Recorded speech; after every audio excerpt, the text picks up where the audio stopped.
धन्यवाद भाई जी। सबसे पहले मैं बसंत पंचमी के मौके पर आप सभी को बहुत बहुत शुभकामना देता हूं। समस्त नगरपालिका परिवार को, मेरे समकक्ष, मेरे सम्मानित सभी सभासदगण और सभी क्षेत्रों से आए हुए, नगर से आए हुए सभी मेरे पिता तुल्य मेरी माताएं, आप सभी का नगर पालिका में आने पर बहुत बहुत स्वागत, वंदन, अभिनंदन। और मैं सभी से कहना चाहूंगा कि अपनी अपनी सीट पर बैठ लें। और यहाँ आदरणीय अध्यक्षता कर रहे हमारे बड़े भाई के रूप में हमेशा हमारे साथ रहने वाले आपका भी बहुत बहुत स्वागत, वंदन, अभिनंदन। क्योंकि आज बसंत पंचमी के मौके पर आप सभी लोगों को यहाँ बुलाया गया है। किस कारण बुलाया गया है मैं आपको बताना चाहता हूँ। सरकारी योजना बहुत चलती है, जो सरकार द्वारा पैसा दिया जा रहा है वो आप तक पहुंचाने का कार्य बीच में हम लोग बनने का साधन बन रहे हैं।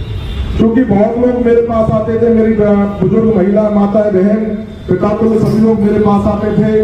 कहीं ना कहीं मैं बिजी होने के कारण आपको समय नहीं दे पा रहा था इस विषय में।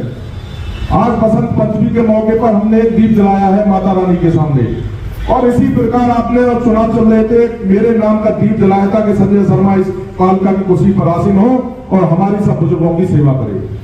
तो इसी सेवा के तहत एक हमने योजना निकाली है। अभी हमारे आदरणीय जो नगर पालिका से बच्चे चल रहे थे, राजेश चौधरी का यहाँ पर पुनः आगमन हुआ है, तो इनको हमने एक जिम्मेदारी दी है।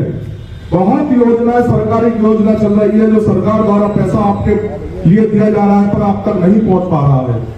कहीं ना कहीं बीच में वो फंस जाता है या किसी कागज आपकी समझ में नहीं आ रहा है। ये नगर पालिका से संबंधित नहीं है, ये सरकार से संबंधित है सीधा सीधा। और इस संबंध को बनाने के लिए हम आपके बीच में बैठकर आप तक इस पैसे को पहुंचाने का कार्य करेंगे। बहुत सारी, ढेर सारी योजना है, वृद्धा पेंशन, विधवा पेंशन, विकलांग पेंशन, बहुत योजना है। खाली पहुंचाने का मध्यस्थ हम लोग कर रहे हैं और ये अलग जलाने का कार्य हम लोगों ने आज पीड़ा उठाई है। बहुत दिनों से यहाँ बहुत लोगों को लाभार्थी बन भी चुके हैं और लाभ मिल रहा है और आगे भी मिलता रहेगा। क्योंकि सारे काम चलते रहते हैं पर आपके मध्य में मेरी बात नहीं पहुंच पाती है। किस कारण नहीं पहुंच पाती है? ना तो आप बुजुर्ग हैं, ना तो कोई सोशल मीडिया देख रहे हैं, ना किसी अखबार को पढ़ पाते हैं, ना किसी कारणवश आप तक नहीं पहुंच पाता है। तो एक एक समय पर, महीने में, 2 महीने में एक बार सबको बुलाया जाएगा। लाभ किसको मिला, नहीं मिला, किसको मिल रहा है। और आपके समकक्ष, आपके पड़ोस में, आपके गांव में कोई भी ऐसे लोग हो, मेरे पिता तो मेरी माता है, तो उनको पता है ज्यादा से ज्यादा लाभ नगर पालिका में एक अलग काउंटर खुलवा दिया गया है उनके लिए। प्रत्येक दिन यहाँ पर आपको सुविधा का लाभ मिलेगा, रविवार और छुट्टी का दिन छोड़कर। यहाँ पर प्रत्येक दिन एक आदमी आपको एक काउंटर पर मिलेगा जिसपर मेरे साइन भी होंगे। समस्त सभासदगण बैठे हुए इनके वार्डों से ये भी खोज करेंगे, हम भी करेंगे। हमारा उद्देश्य है कि आप तक सारा लाभ पहुंचाया जाए।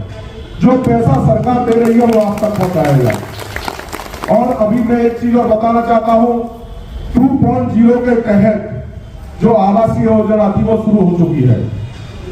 सरकार द्वारा जो प्रधानमंत्री आवासीय योजना थी, जो घर मिलने की योजना थी, वो शुरू हो चुकी है। ऑनलाइन जनसेवा केंद्र पर फॉर्म मिल रहे हैं उनको लाकर, पर उसमें एक संशोधन कर दिया है। क्योंकि नक्कालों से सावधान रहे। बीच में जो आपसे पैसे देते हैं, किसी को 1 रुपया ना दें, ये आपका पैसा है, ये आप तक पहुंचना है।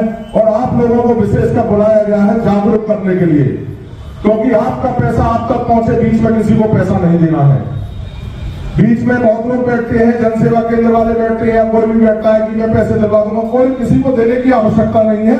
जो पात्र है उसे पैसे उस तक जरूर पहुंचेंगे, 100% पहुंचेंगे जो पात्र है। पिछली बार हुआ था कि कोई जन लोग कर रहे थे इस काम को, बीच में बोलते थे कि हम दिलवाते, आप तक पैसा नहीं पहुंच पाया, या 2 किस्त पहुंची, 1 किस्त उसने धरली। बहुत धांधलेबाजी हुई है जो हमारे संज्ञान में आ रही है। तो उस धांधलेबाजी से बचने के लिए, आपको जागरूक करने के लिए आपको यहां तक बुलाया है। मुझे चाहे पूरे दिन बैठना पड़े आपके समकक्ष, प्रमाणित होगा जो आप फॉर्म भर के लाएंगे, जो पात्र होगा उसकी जांच की सत्यता के आधार पर उसको पैसे तुरंत मिलेंगे। और ये योजना चालू हो चुकी है, आवासीय योजना वाली। और जो सरकारी योजना जितनी भी होती है, इसमें पैसे की आवश्यकता नहीं होती है, सरकार आपको दे रही है और हमारा बीच में है कि ये पैसा आप तक पहुंचे। तो आप सभी यहाँ पर बसंत पंचमी के मौके पर सभी लोग आए हैं, आपका बहुत बहुत स्वागत करते हैं। हमारे सभी सम्मानित सभासदगण बैठे हुए हैं, सभी नगर पालिका के समस्त स्टाफ बैठे हुए हैं, सब आपके कार्य के लिए है। आप अगर आपका कार्य होगा, आप खुश होंगे, आप हमें खाली केवल आशीर्वाद देना और हमें और कुछ नहीं चाहिए, और आपके आशीर्वाद की ताकत के तहत हम कार्य करते रहेंगे। हमें केवल आपका आशीर्वाद चाहिएगा और आशीर्वाद के अलावा कुछ नहीं चाहिए। और जो 9 तारीख संबंधी जो शादी हो रही थी, कुछ विलंब हो रही है, वो भी आगे ईश्वर की कृपा से वो भी सारे काम होंगे। तो मैं बस आपसे इतना ही कहूंगा, जो कार्य कर रहे हैं नगर पालिका, जो बोर्ड, नगर पालिका के सारे स्टाफ, मेरे सम्मानित भाईगण, सभासदगण, हम सभी का उद्देश्य है कि आप तक सारी मूलभूत सुविधाएं पहुंचे और आप उन सुविधाओं का लाभ उठाएं। कहीं पे कोई अड़चन आती है तो प्रत्येक दिन मैं भी नगर पालिका में अपना समय देता हूं। प्रत्येक दिन 1 बजे से लेकर और 3-4 बजे तक मैं डेली बैठता हूं। आपके वार्ड में सभासदगण भी होते हैं, उनसे भी आप काम लें। वहां के या नगर पालिका का कोई काम है तो यहाँ लें, मुझ पे कभी भी फोन करें, आधी रात कभी फोन करें। आपके काम के लिए हम सभी 24 घंटे 12 महीने आपके संघर्ष तैयार रहेंगे। और इसी अभिलाषा के साथ आपको जागरूक करने के साथ मैं अपनी वाणी को विराम देता हूं। और जितनी देर में आपने अगर इंतजार किया है, कोई काम विलंब हो गया हो मेरी वजह से, तो आपके लिए हम सभी क्षमा प्रार्थी है। बहुत बहुत धन्यवाद, बहुत बहुत आभार। और मैं पुनः राजेश चौधरी जी जो पुनः नगर पालिका में इनका आगमन हुआ है, ईश्वर से कामना करता हूं कि आप कंधे से कंधा मिलाकर चलने का कार्य करें। और जो जितनी भी सुविधा है, सरकारी योजना है, मिलकर सभी सभासदों के साथ मिलकर, हमारे साथ मिलकर, नगर पालिका स्टाफ के साथ मिलकर तुमको जिम्मेदारी दी गई है। इस जिम्मेदारी को पूर्ण तरह निर्वहन करें, जिससे कि हमारी नगर पालिका का नाम पूरे क्षेत्र से लेकर पूरे प्रदेश में फैले। और मैं आपको बताना भी चाहता हूं लास्ट में, एक आपकी खैर नगर पालिका पूरे प्रदेश में ऐसी है जो ये योजना चलाई जा रही है, और इस योजना का लाभ आप सभी को मिलेगा, ये मैं पूर्ण भरोसा आपको दिलाता हूं। जय श्री राम, जय हिंद, जय भारत, नमस्कार।